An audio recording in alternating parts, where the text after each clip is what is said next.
Hello, everybody. Welcome to episode 19 of Mondayish. It's been a week. I don't know about you, Dave, but I'm definitely feeling it this week. Look, I'm really glad that you keep track of what episode it is, Jim, because I really don't. Episode 19. Hello, everyone. Hello, YouTube. Hello, Twitch, if you're catching us live. Spotify, podcast services, including iHeartRadio. It's so good to see you all. Yeah, it's been a week, man. I am tired. I am run down, but I'm here. We've got gaming news. There was arguably good gaming news this week. There was a lot of bad gaming news Mm, this week, but at least we had something yeah, to say that was good I ish. think like we'll get to it a bit later, but the main thing we've got to talk about, I don't think it's news. Like I wouldn't say it's good or bad news. I would just say it's news, but it has spawned a lot of talking points that people are unhappy about. But before we get into that, we do have to find out. Have you been playing anything this week, Dave? It's a shorter list than most weeks, Mhm. man, because like we were out of town for the weekend for Jep's birthday. So, we've been out for a lot of it, It's but happy I birthday, put Jep. another I put another 5, 6 hours, maybe a little bit more, about that into Persona 3 Reload, Mhm. which I'm loving. I'm really enjoying it. Um, you can see the age in it, even as a reloaded, it's got, some quality of life stuff that they brought in from the previous ones, Mm. but it's just not as deep as 5, which, Yeah. you expect. It's a game from 15 years ago.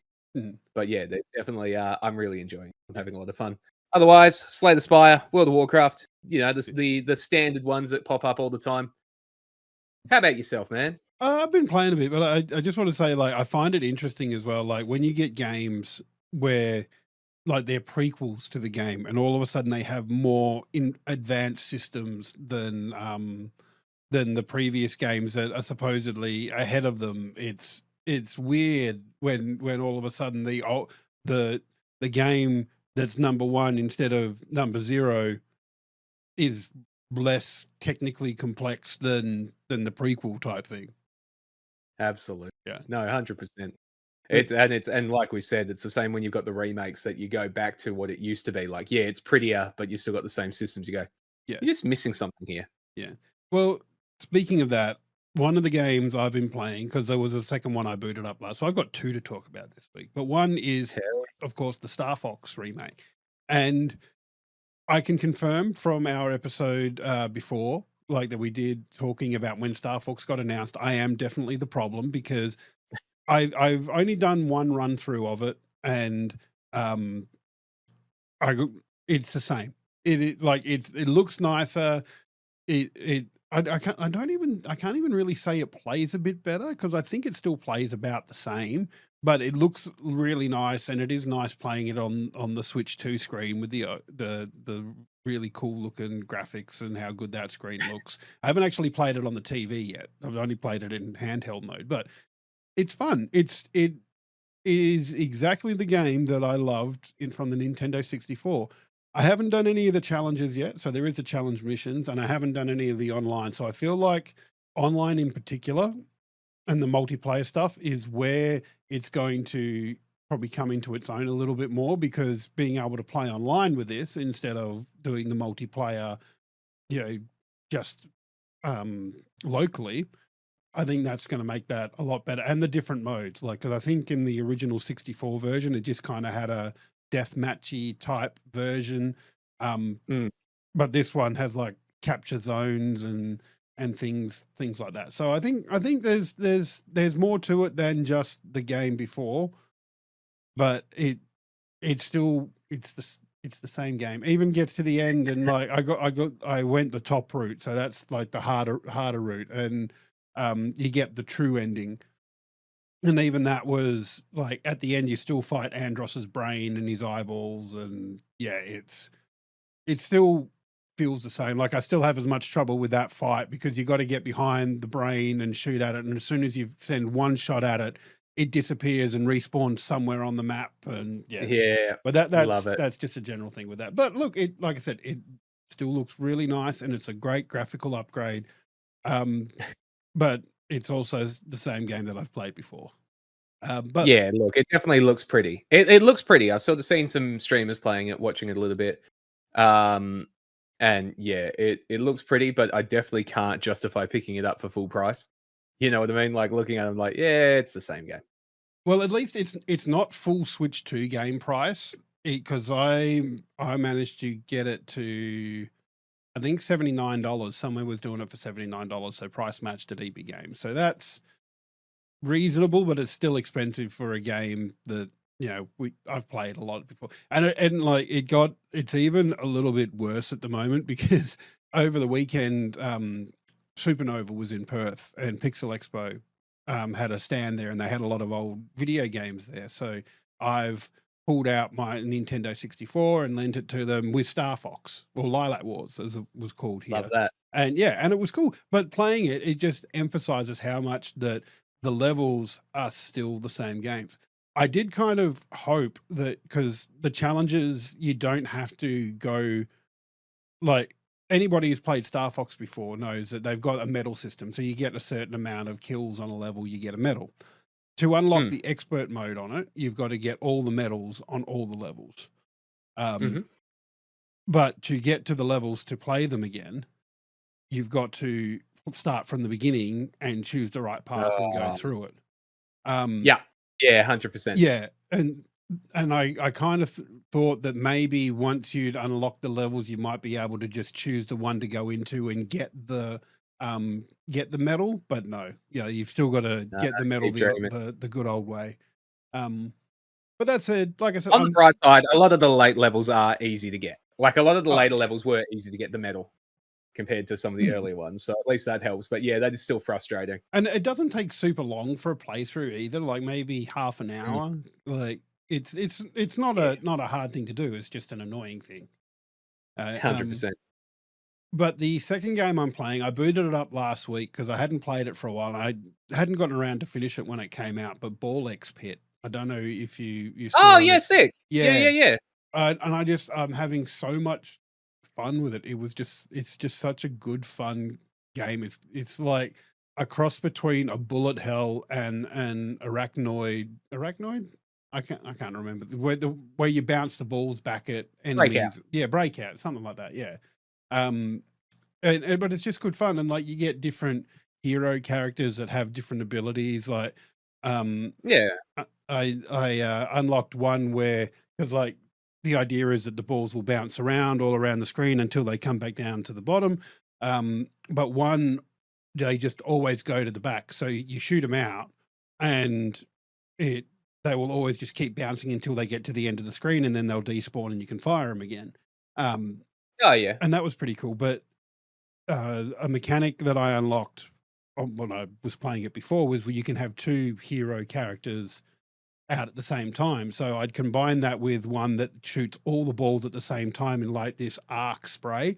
So all of a sudden I had this arc going out and then all the balls just bouncing and bouncing on the enemies in front of Yeah, me until cool. they got to the back. So that was quite fun. So I was Oh, enjoying playing that again. I very much enjoy those kind of games, the games where you can build some just broken builds. You know, it's why I've been really enjoying Slay the Spire for the same kind of thing of just getting a build and just going, this is broken. You're halfway through and you go, all right, I've won this run. As long as I don't do something stupid, Yeah. I'm going to go to the end. Like, Yeah. 100%. And like the levels themselves, it's not quite roguelike because the levels themselves don't change. They're always the same. But what you mm, get, because you get offered power ups as you go through the game, and each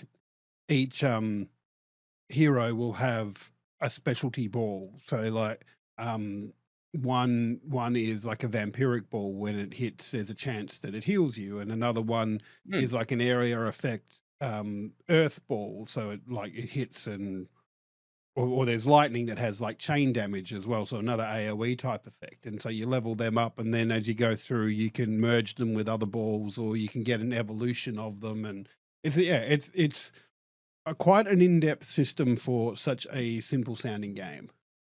yeah, no, I like it. I think it's a cool game. I haven't put much time into it, but I did enjoy the bit that I sort of checked it out.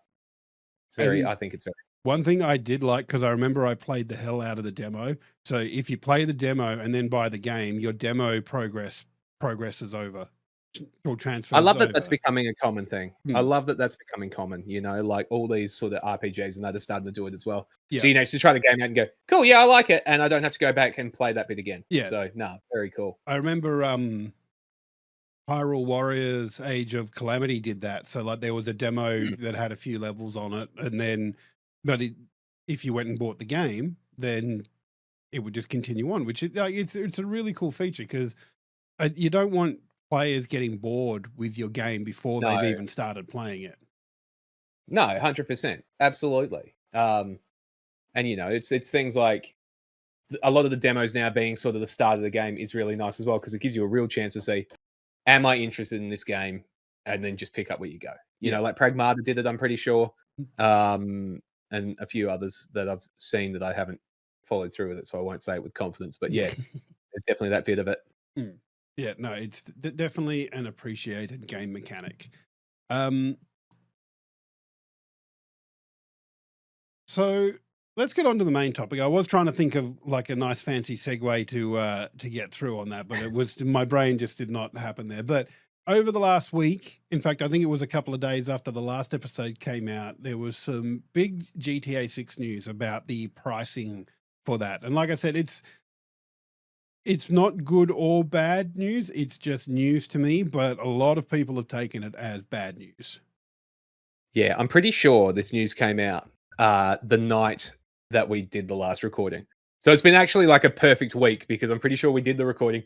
Then overnight it came out and I woke up to it. I was like, oh man, now we're not going to be fresh. That's it. Can't people just like wait and use the weekend to announce their news, or at least Monday Australian time, please? Come on. That's it. PR people don't need weekends. Let them work the Sunday.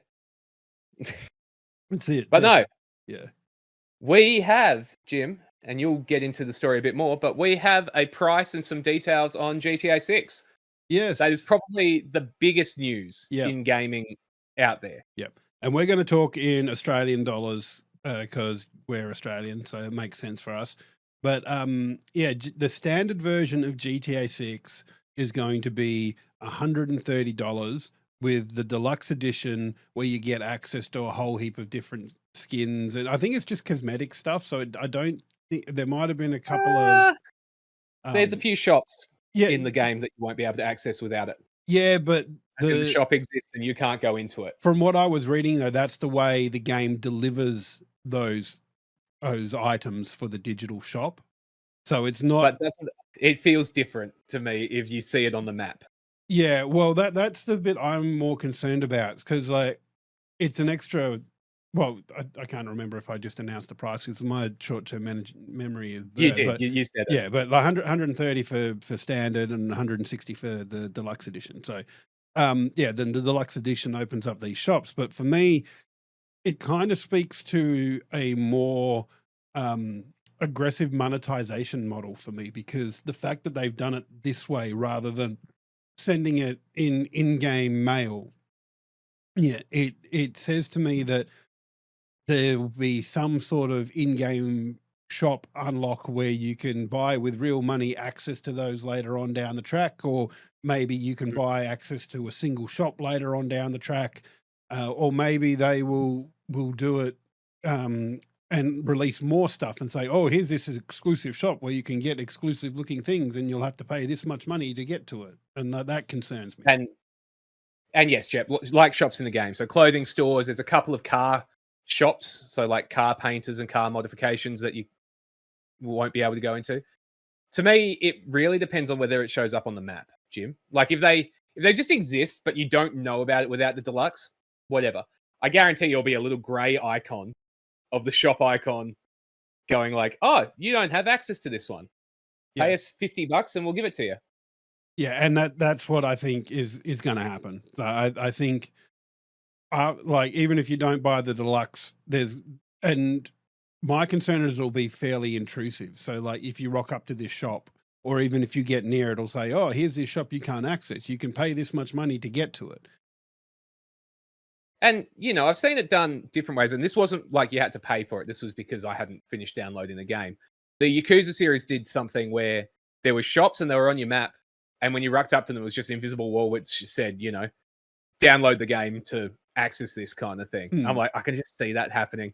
You go to rock up to a shop, don't even segregate it on the Hmm. map, so it just looks like a normal shop, and you rock up and there's just a floating invisible wall that goes, "Hey, this is exclusive to the deluxe store." Yep.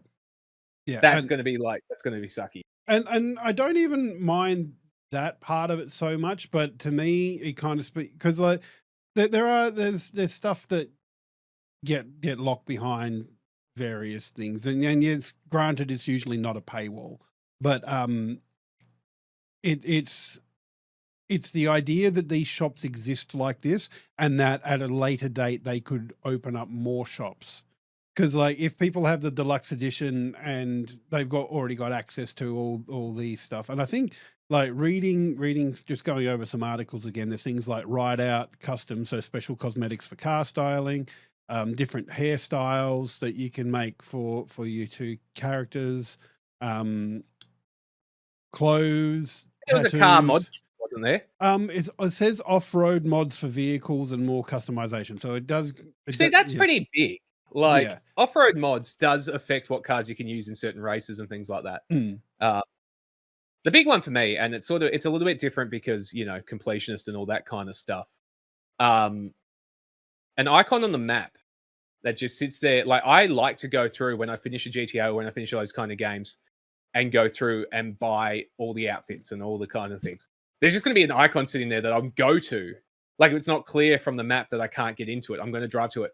Then I'll end up driving to it again yeah, and again and again and again. Like, it's yeah, going to suck.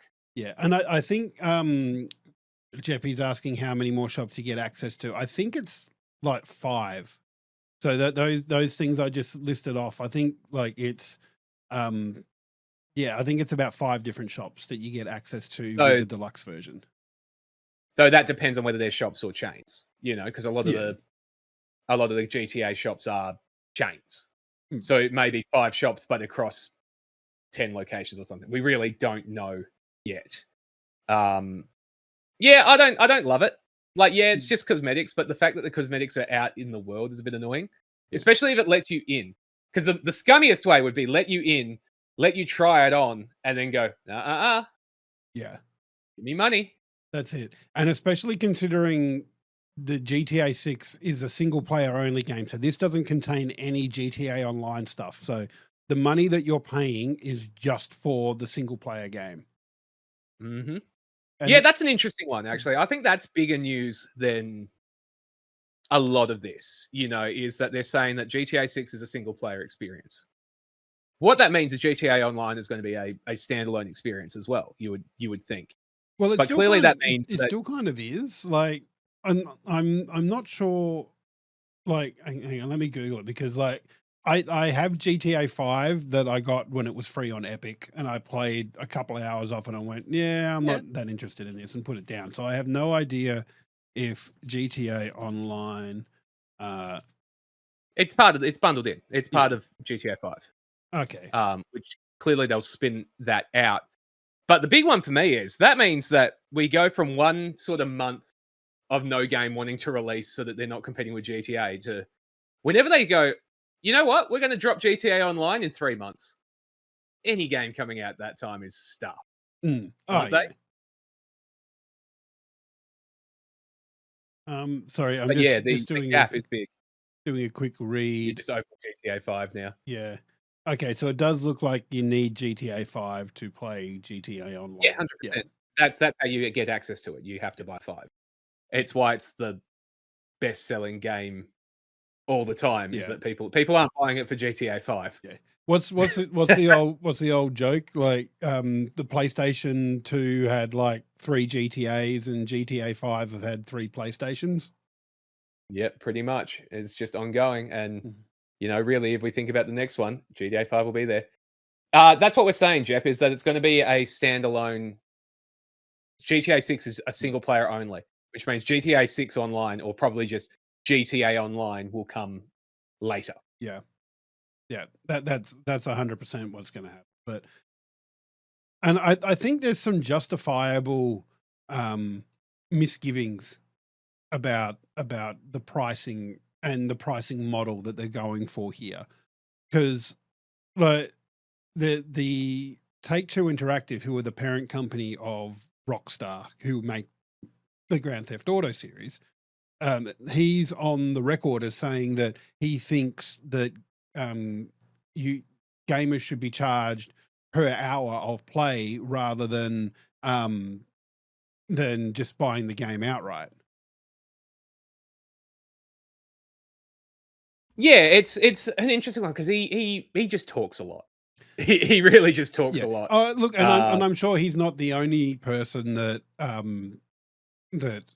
not the only CEO of a game company that thinks that, because that's the holy grail for them, and it's the holy grail of software in general. Like my day job is corporate IT, and the amount of stuff where you can't actually buy the software, you can only license the software for a year, and then you've got to relicense it again. And that's what game companies want. They want that reoccurring money that comes in like yearly almost, or monthly, like for Game Pass. Yeah, but Jim, we're both people that do that with MMOs. Like MMOs are a place that does that very much. See, and I find this, like, I find some of the conversation behind monetization of games very strange, because I will argue to the death now that I want my games, I want to pay for them once and be able to keep playing them and playing them. I have been constantly subbed to SWOTOR for years.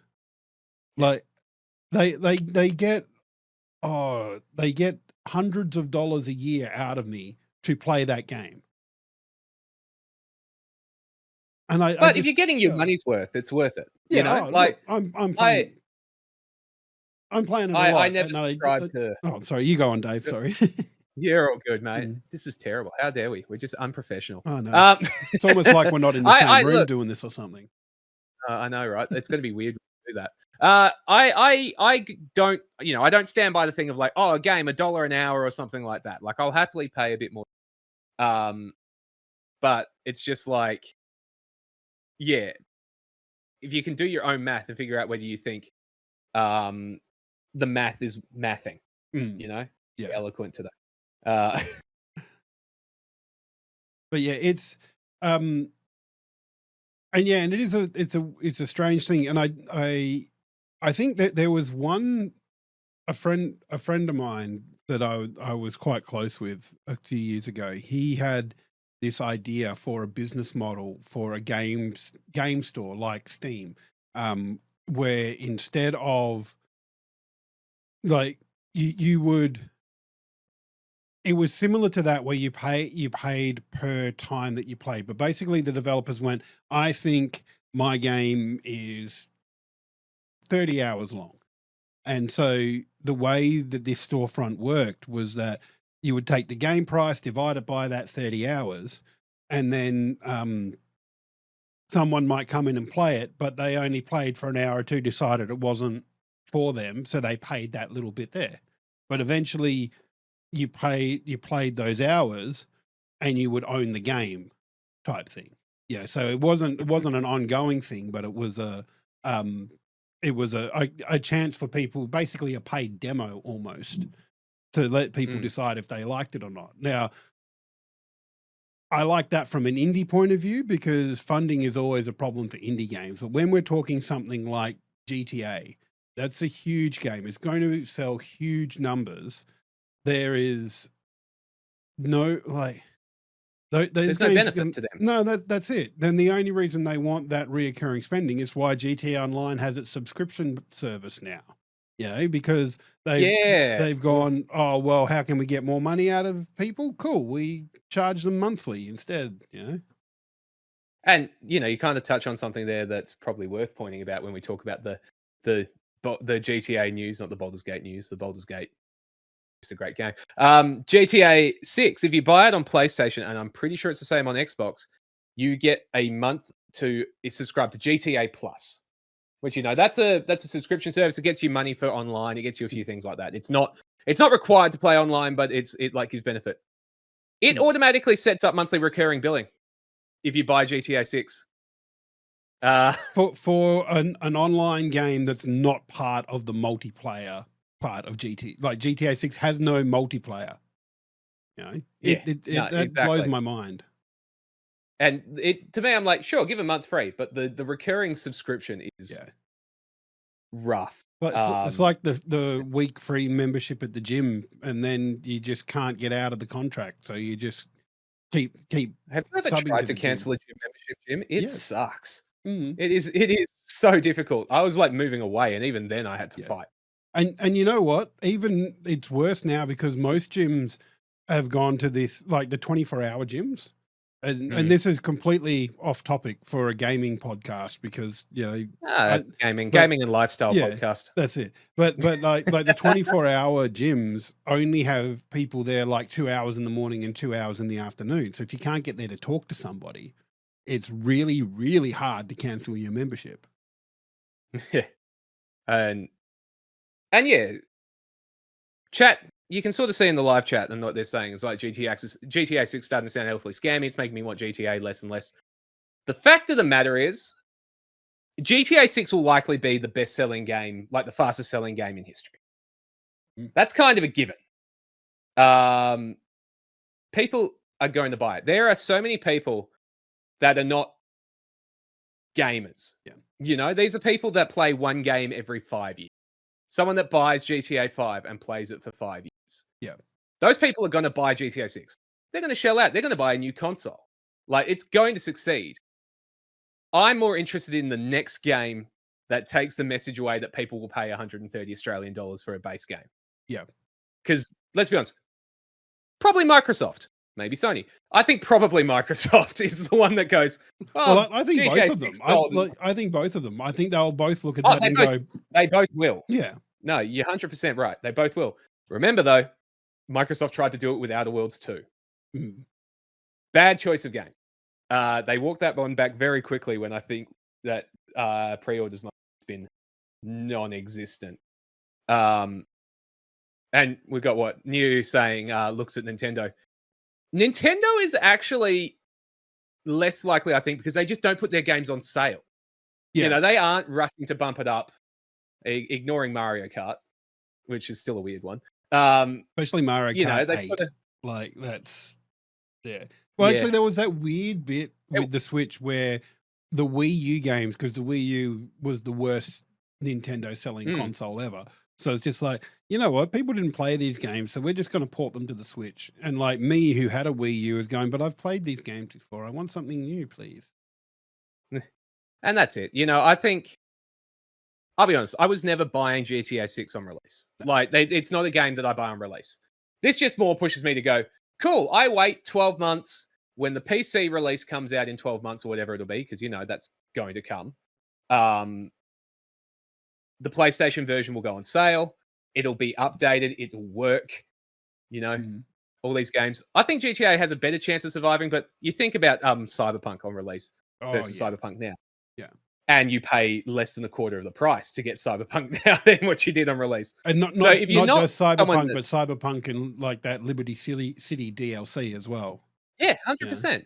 It's one of those, like, it's called patient gamers, and like people talk about it all the time, but there's definitely more and more argument for just going, if this is a game that I don't need to play right now, if you wait 12 months, it's going to be so much cheaper. Yep. 100%. And yeah, you're right. Nintendo being the exception to that rule, because like I think we were talking about that just before we came online about how Breath of the Wild is still like there's been a new Nintendo system come out, and the Switch 1 version of Breath of the Wild is still what the release price was when it released in 2017. It's an almost 10-year-old game now. No, exactly. A couple more questions in chat as well. I'm just on keep in touch with them while we go. Is it going to be compatible with new PlayStation? 100%. Like, it will work. It'll run out the box in PlayStation 6. But let's be honest, there'll be a PlayStation 6 version as well when the new consoles come out, like they did for GTA 5. Unlike Persona 6 for Dave. Yeah, like Persona 6 is a game that I'm not waiting for. I know I will enjoy it. I know I'll get my game out of it. I also don't want spoilers. I don't care about the spoilers for GTA 6. I know I'll see some. I haven't actually seen all the spoilers for GTA 5, even with all out here. Like, I could play it now and I would be surprised by things. So it's like, yeah, I can wait. Yeah. Well, and see, GTA series has never been a game that's interested me. So like spoilers for that game doesn't concern me at all. Like I just don't care for it. Like it, and that's the thing. I can sit here talking about the price of the game, but I was never going to buy it. I am not the intended audience for this.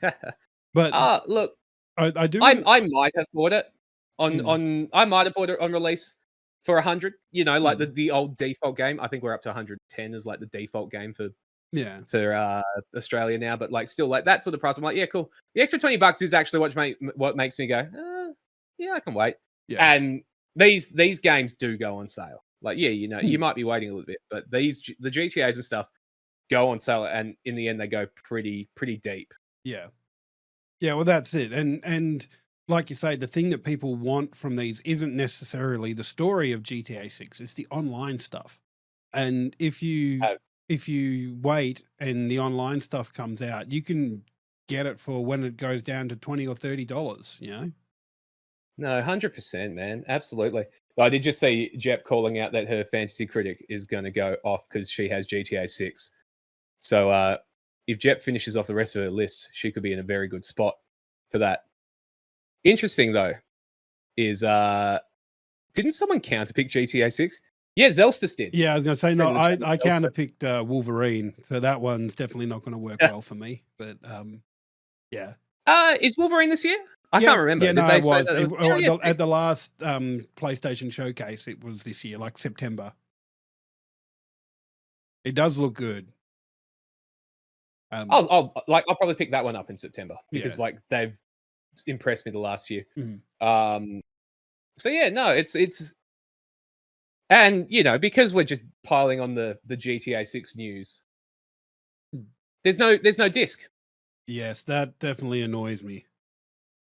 Although I was happy to see, and I don't know if more have come out about this, but a couple of um, a couple of retailers, not in Australia, because we've only really got one retailer in Australia when it comes to video games. But Hmm. there was a place called Video Games Plus in Canada that's come out and said, we're not stocking GTA 6 because what's the point in stocking a game that you got to download anyway? No, exactly. So before we go further, we'll just sort of give everyone the context just in case you haven't said. I also am laughing at I like the crunch of a disc from Jempy Chan. Like that is that is not how it's meant to work. So guys, what we've got is GTA 6. You will get a box. You will get the box of the game, like all those ones behind me that you can't see on Jim's setup. So don't worry, but trust me, there's lots of games back there. See it live at twitch.tv/Desane. But there'll be a box. You'll get a box, and in that box will just be a code for the shop.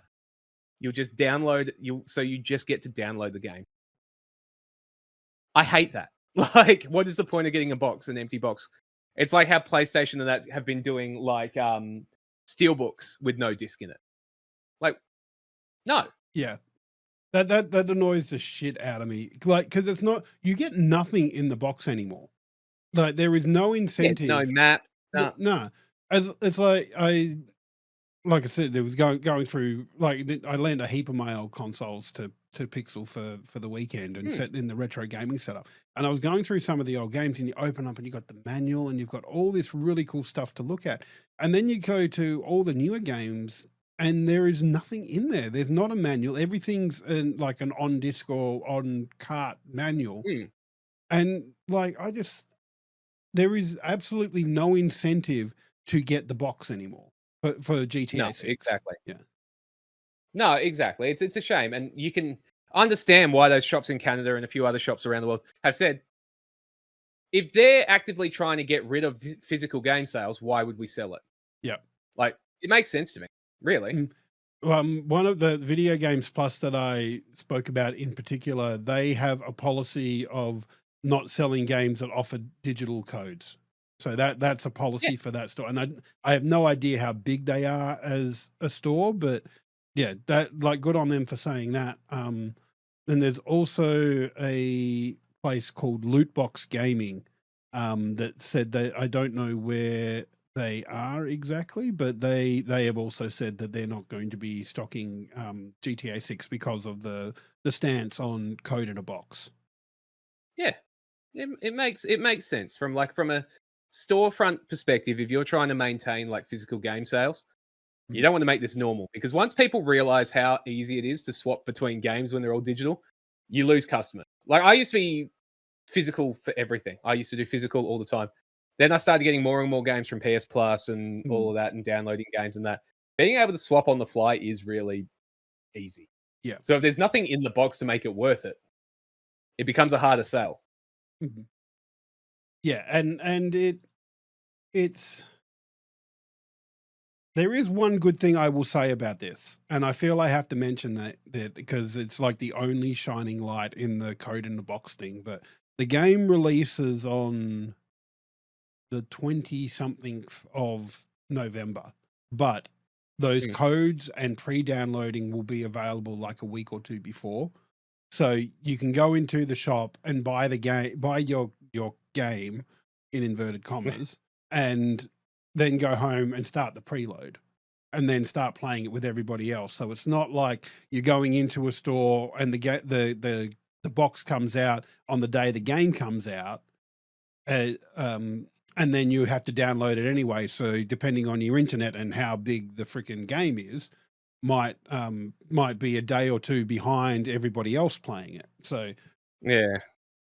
yeah, No, I don't love it. Like, that bit makes a bit of sense, but even so, that just sounds dumb. It just sounds to me like extra steps. yeah. Yeah, and look, I say it's the one good thing, which, but it's only a very small good thing. I would just still prefer the game No. on here. Oh, look, let's be honest. Parts of the reason, stop leaks. Yeah. Like, you won't get game leaks. Every other big game these days, some shop out there will release it early, and people will be playing and streaming it. You know, any big release, go look at the Twitch channel like a week before, maybe a few days before. Someone will be playing it and streaming it, and they'll get banned and all that, but you'll see it all over the place. Mhm. The other one is secondhand sales. You know, every game company wants to stop people being able to trade their games in. And Mhm. that's what's going on here. Yep. Yep. 100%. They want to stop that secondhand market as well, and it's look, as someone that values video games, it really annoys me that they do that. And like it gets back a bit to the Stop Killing Games initiative, which is still going on. Um, but it just like, how do you manage video game preservation when everything is done through a download thing? Because that'll be the thing. Like if you go like, I don't, not that I think that they'll actually be selling PC code in a box. I think it'll be Xbox and PlayStation only. I don't think there'll be a PC box that you can go and buy. Because if you go and buy it, then well, if a PC code was available, you can bet your bottom dollar that you would have to install the Rockstar launcher anyway. Yeah, well, it's an interesting one because it was something that came out recently from an analytics company, and I'm trying to find it on the fly now, which makes it harder. But it was something like near 100%, like within the margin of error, 100% of games on PC are digital sales now. Yep. You Mhm. know, and for console, for PlayStation, it was around the 70 to 80 mark, which to me was way bigger than I ever expected. Yeah, Like, that's a lot bigger than I would have expected as well. so I'm trying to Yeah. find that thing, but yeah, it was a remarkably high number. It was just like, that's crazy. That's Yeah, really Circana. concerns me. Um, no, sorry, that's from a year ago. And the problem is you don't get info from PlayStation. So No. you've got to go with you've got to go with what you can find from analytics companies, which are, not the not the most amazing. But yeah, it's just crazy. The number was, yeah, 80% on PS5 is the one that keeps popping up when I Google it. But Wow. that That's it's a crazy number. yeah, And I and assume Xbox was that high. It's I would assume so, mainly because the Xbox Series S is digital digital only. only, Yeah. and Game Pass and all that kind of stuff. So yeah, it's huge. Yeah, and that oh, I would be interested to see if that is games that are solely code in a box, or if that's well, I mean, surely it must be Well, because what games are code in a box these days? Like, yeah, so far. Well, I was just going to say the other thing is it may be games that get updates, like, but that's every game. Like, I don't think there is Yeah, that's any not game. sales. No. Yeah, yeah, Yeah, so no, I'll try to find that article for next time and we can have a chat about it because it's a really interesting number. mm. Well, I think we've suitably blasted rock. Well, not that I think it's probably a Rockstar decision. I think it's probably more a Take Two decision. The pricing of it, or at Take least Two? Is it Take Two or is it 2K? I always get them no, mixed it's up. It is Take Take Two Two, isn't it? Interactive. Yeah. Um, What did 2K do? 2K are like the wrestling games, I think, aren't they? And like a lot of sport games. Yeah, I think you're right. It doesn't help that when I search 2K, it gives me, "Did you mean Rockstar?" I was like, "Yeah, Yeah. I did," but it doesn't help me. Hang on, I 2K, know video games. 2K are a. Oh, there we go. 2K is an American video game publisher based in Novato, California. The company was founded as a subsidiary of Take Two Interactive. Alright, there we go. Understood. Yeah. Yeah. So it's just basically the same thing. Yeah, no, love it. Um, But yeah, no, look, we've definitely mentioned a lot of the news that came out. There's still more coming out, of course. Will probably be the only thing we talk about when it comes around to November or something. But and look, here's the thing that like there amongst the people that know video games, this is a big deal. Like you mentioned, it's the higher price point is a signal for other game publishers and other platforms that this could be an acceptable price for games going forward. But the thing to think of here is that we are the plugged in few here. The general gaming public are not going to care about this. Like the mum and dad who are looking at this going buy this for little Timmy are going to go, oh, that's expensive, but he really likes GTA 5, so we'll get it for him.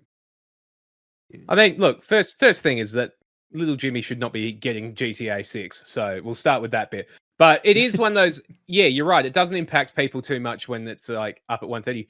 But there is a point. Like there is a cost point, especially with everything costing more now. You know, like people are struggling for cash. At some point, it hits a number that's too much.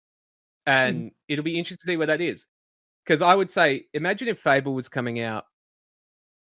Wait, Fable is early next year now, isn't it? It got pushed backwards. Mm. Do they try to sell Fable at $130? Yeah. Or at least. And do you think it'd be successful? Because I think they try, and I don't think it would be successful. I think GTA 6 is in this rarefied position where that $130 price tag is not going to matter. People will still buy it. Exactly. It's going to sell hundreds of millions of copies because it's GTA. Fable, as good as the Fable games are, there hasn't been a Fable game for what, 20 years? I don't think people are going to. It doesn't have the same brand recognition as what GTA does. I completely agree with you. Yeah. Like I think most people that, as you said, plugged into gaming, watch a gaming podcast on a Monday evening or watch it on other things later on, or all that kind of thing, knows that wouldn't work for Fable. Shareholders, on the other hand, or Satya Nadella, the CEO of Microsoft, we'll see. Yeah. You know, there is definitely a difference between the people that understand that wouldn't work versus a shareholder or a lot of shareholders. You know, we've got shareholders trying to kick out the CEO of FromSoft's parent company because they haven't bled enough money from Elden Ring fans. They say it's not acceptable. They've only put out one game and Night Rain, that it should have been like DLCs and more and this and charge more and all that kind of stuff. Yeah. So I could see it happening from Microsoft. And once Microsoft took the heat from it, Sony going, "Oh yeah, we'll do it too." Yeah, that's like, it. And that's where we're at, because like all these companies want to increase games. They want to maximize their profits on it because finance bros have ruined the game industry. That's why we get the same COD game every year, virtually the same Assassin's Creed game every year or two, because they want what works. Like you're relying on the indie games to make interesting games, because all these big games just want to see dollar go up. They want to capture the latest trends without actually starting a trend. You know? I mean, look, part of it is game budgets these days because, like, we saw South of Midnight, and I know we're wrapping up. I'm sorry, Yeah. so I will. This will be my last point. South of Midnight had a budget over $100 million, with a budget of 180 million, is what people are guessing here. That's not sustainable. No. And Like, and as good a game as that was, I love that game. It's not a AAA game. It's I loved the story. I loved the music. Mhm. The combat was rubbish, and you can't get away with rubbish combat because I would love to know the stat of how many gamers just skip story. Like, yeah, have no idea what's going on because I get it all the time. People go, "Oh, this makes no sense. Why are we fighting this in World of Warcraft?" You go, "We literally just spent hours yeah. doing this story." Oh, I didn't do it. No, but that's also a very common MMO problem because you get it in SWTOR as well to the point where, like, for years there's been like a story mode and then a veteran mode Mm. and then a hard mode of the flashpoints. If you play nowadays in SWTOR, if you play the story mode, you get the full cutscenes, you get the decisions that you can make in there. If you play veteran now, you don't even get the cutscenes anymore because people would just sit in there because they sit there and grind these flashpoints, which are the 4-person content, over and over again. So they just spacebar through everything and skip everything. And so Ugh, if you're a yeah. person that hasn't played that flashpoint before and you're sitting there trying to get story, you'll get people angry at you because you're not going quick enough. The only place I've seen get away with it is Final Fantasy 14. Final Mm. Fantasy 14, and it's not every group, but a lot of groups will actually wait for people to watch the cutscenes Yeah. before starting, which that was mind blowing to me. Yeah. That people would sort of sit there and go, "Yeah, cool." I will say, like, Um, Final Fantasy 14, like, I played that for a bit. I played one character through, like, the vanilla story, and it was Hell such yeah. a nice community. Like, I've probably told this I story love it. before, but I've gone in and I've picked a character that to me sounded like it was gonna be like a ranged DPS, and, oh, no, it's a healer. I've never played a healer before, but, like, all the Not Summoner, but the one that's like Summoner, right? yeah, kind of, but I've gone into this and every kind of multi-person thing, like whatever I think they're called duties, I think in Yeah. FF14. I just said, hey, sorry, I'm learning to be a healer. And everybody was so nice. Like the FF14 community was so nice. I love it. I really do want to go back to it. But I don't have, like, if I had hundreds of hours, I would go through. Mm. But the unfortunate thing with Final Fantasy 14 is you literally have to play through the full story. Yeah. You can't skip to the current Really? So, expansion or because I anything. know SWTOR has, like, you can buy in the cartel market, which the cartel market is like their premium currency shop. So generally it's for unlocks for things, Alright. but you can buy a You token that automatically levels you up to max level. And then you I can just, think you can do that in Final Fantasy 14 as well. I don't count that because I'm Mm. not paying to skip the game that No. I bought. Yeah. fair. And admittedly, the Final Fantasy 14 stuff I've played has been free to play as well. Oh, yeah. Yeah. It's got a great demo. Yeah. Awesome. Um, Cool. Jim, we're getting distracted. We're Yes. getting off topic. That's it. But thank you everybody for joining in. If you're listening to us live at twitch.tv/straightjacketjim or twitch.tv/thesane. We haven't been on your channel for a bit because we've been doing it on Monday We keep nights. doing it on Mondays. Yeah. Or if you're listening to us wherever you listen to good podcasts, I don't know why we're there, but thanks for listening to us anyway. Yeah, But it's Laris. Say hello. and we would appreciate a like and a comment on anything that you do because it really just helps the channel out. It grows that engagement and all those things that the algorithms look for. So please, if you can, we would really like that. But Dave, thanks for joining us again. Thanks for having me, Jim. As always, it's awesome just hanging out, having a chat. I do like sometimes hearing your opinion because sometimes I go, "Am I unreasonable?" I'm like, "Yeah, maybe I am." Yeah. But no, guys, thank you so much for spending time with us. We love you as always. We'll see you soon. Yeah, we'll catch you next Monday-ish.